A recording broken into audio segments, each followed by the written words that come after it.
Do you like this place? It took me the better part of a decade to perfect it. Every stone and flower tells a story. Tales of how things were, how they ought to be. I thought about destroying it on more than one occasion. I'm glad I didn't. I know. Ask and I will answer truthfully. Just know that the truth often fails to satisfy. You expect something grand, but I promised you the truth. I am only what time and circumstance made me. Son of a lost house, friend to a fallen king. Some will tell you that we are the product of our choices. I've never found that to be the case. I am whatever the people need me to be. A guardian, an oppressor. For some, too distant. For others, too meddlesome.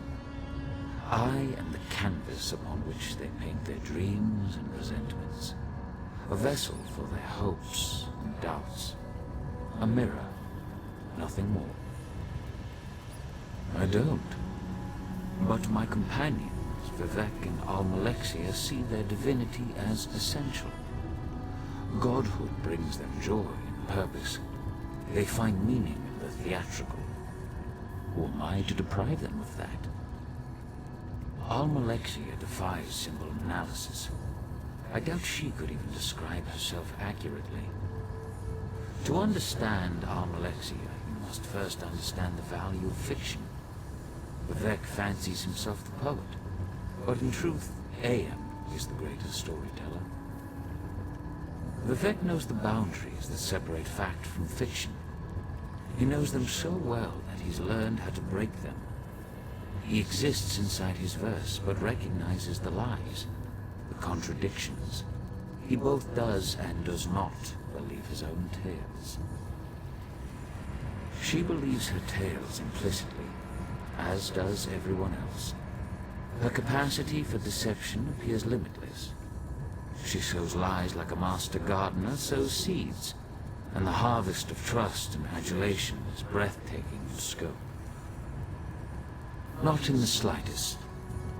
As I said, we are, all of us, bound by our nature. Almalexia does what she does because she cannot do otherwise. It will not end well. But then, even the best endings rarely bring joy. Vivek is my brother. He knows my struggles, and I know his. That knowledge makes our relationship complicated. To truly know someone is as much a curse as it is a blessing. Regret. We are bound by that, at least. He also suffers a kind of enslavement. Not unlike my own, in fact. Beauty holds the keys to his shackles. Beauty and a love of great works, great heights. His appetites are insatiable, thus his despair. Yes, a poet's despair. Vivek craves radical freedom, the death of all limits and restrictions. He wishes to be all things at all times. Every race, every gender, every hero, both divine and finite. But in the end, he can only be Vivek. Not even remotely.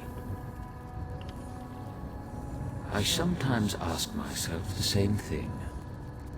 May I confess something to you? I suffer from a peculiar ailment. Shall I describe it?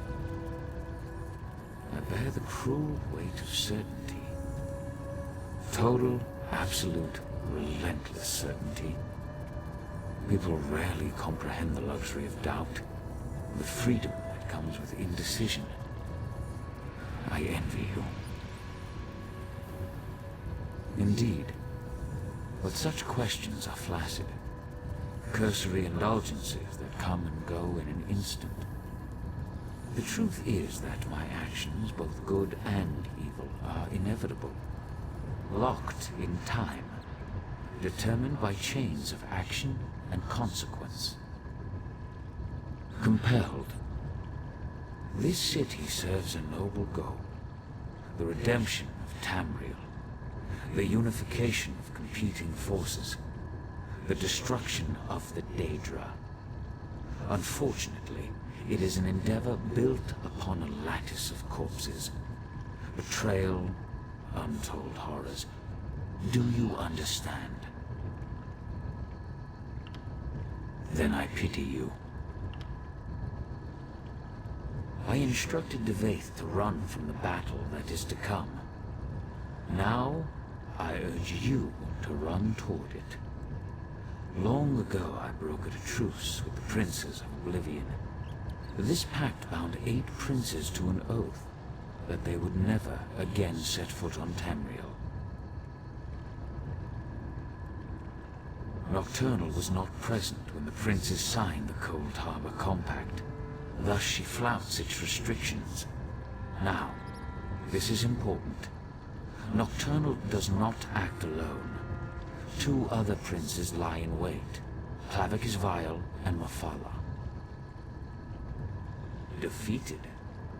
Forgive my candor, but Clavicus Vile cannot be defeated through force of arms. Neither can Mafala. I have preparations to make outside my Clockwork realm. You must stay vigilant. Take heed of any Daedric incursions and stand ready to fight. The prisoner wields great power, making reality of metaphor. We will need you before the end. A fool's hope, perhaps. I should explain. Look around you. All of this exists because it must exist.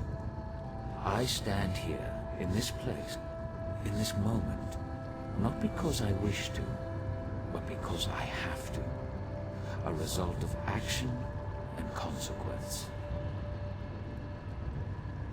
Clever, but incorrect. The prisoner must apprehend 2 critical insights. First, they must face the reality of their imprisonment. They must see the determinative walls, the chains of causality that bind them to their course. I have, but I fall short of the second insight. The prisoner must see the door to their cell. They must gaze through the bars and perceive that which exists beyond causality, beyond time. Only then can they escape. I see only unsteady walls.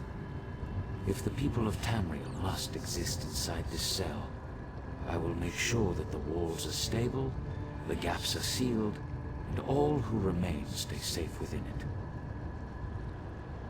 I've met few heroes like you. Very few. I take this matter of the Triad upon myself, but in truth, you may be the one that saves us. The prisoner who frees the world. We shall see. Farewell.